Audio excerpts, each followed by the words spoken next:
126টা সমষ্টিত সকলো স্থানতে সকলো জাতি জনগোষ্ঠী ভাষা ভাষী ধৰ্মীয় লোকৰ মাজত তেওঁৰ কৰ্মৰ দ্বাৰা জনপ্ৰিয়তা অৰ্জন কৰিবলৈ সক্ষম হৈছে আৰু তেওঁৰ প্ৰেৰণাতে ইতিমধ্যে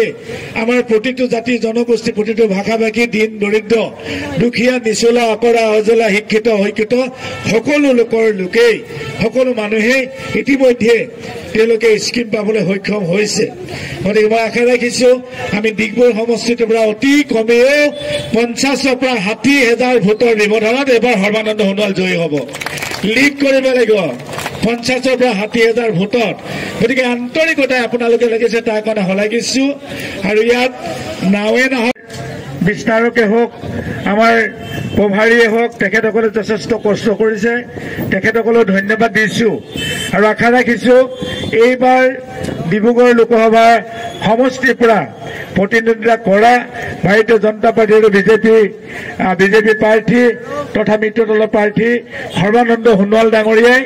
ডিব্ৰুগড় লোকসভাৰ পৰা 5 লাখতকৈ অধিক ভোটৰ ব্যৱধানত জয়ী হ'বলৈ আমি সংকল্পবদ্ধ আৰু আমি উজনি অসমত প্ৰথম পৰ্যায়ৰ লোকসভাৰ নিৰ্বাচন হ'ব আৰু এই নিৰ্বাচনত আমি ডিব্ৰুগড় লোকসভাৰ আমাৰ ভাৰতীয় জনতা পাৰ্টি আৰু মিত্ৰ দলৰ প্ৰাৰ্থী প্ৰাক্তন মুখ্যমন্ত্ৰী তথা বৰ্তমানৰ কেন্দ্ৰীয় মন্ত্ৰী সৰ্বানন্দ সোণোৱাল ডাঙৰীয়াই প্ৰতিনিধিত্ব কৰিছে আৰু তেখেতৰ কাৰণে আমি ডিগবৈ সমষ্টিটোৰ তিনিওটা মণ্ডলত সকলো কাৰ্যকৰ্তাই সকলো মৰ্চাই সকলো মণ্ডলে দিনে নিশাই একাকাৰ কৰি বৃহৎ ভোটৰ ব্যৱধানত জয়ী কৰাবৰ কাৰণে চেষ্টা কৰিছো গতিকে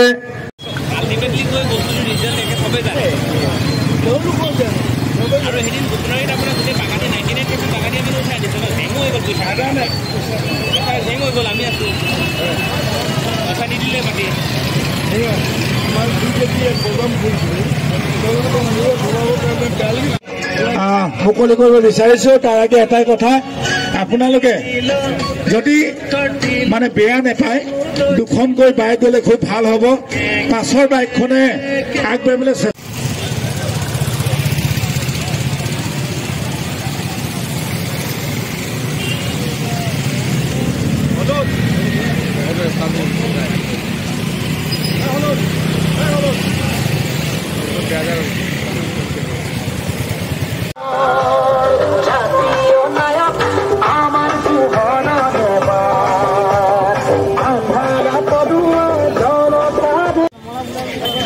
ডিগবৈ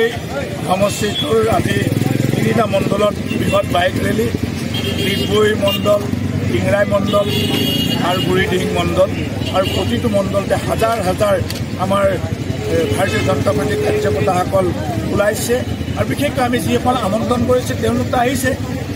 আৰু তেওঁলোকে স্বতঃস্ফূৰ্তভাৱে বহু লোকে বিজেপিক ভাল পোৱা ডিগবৈক ভাল পোৱা লোক আহিছে গতিকে আমি সকলোকে ধন্যবাদ দিছোঁ আৰু আমি এতিয়া ডিগবৈ মণ্ডলত আছোঁ আমি আশা ৰাখিছোঁ অহা 19 এপ্ৰিল তাৰিখে যি নিৰ্বাচন হ'ব এই নিৰ্বাচনত আমি ডিগবৈ সমষ্টিৰ পৰা অতি কমেও 50ৰ পৰা 60,000 ৰাইজে লিড দিব গতিকে সেইকাৰণে ধন্যবাদ দিছোঁ মাননীয় মুখ্যমন্ত্ৰী ডাঙৰীয়াক আমি ধন্যবাদ দিছোঁ তেখেতৰ নেতৃত্বতে ইতিমধ্যে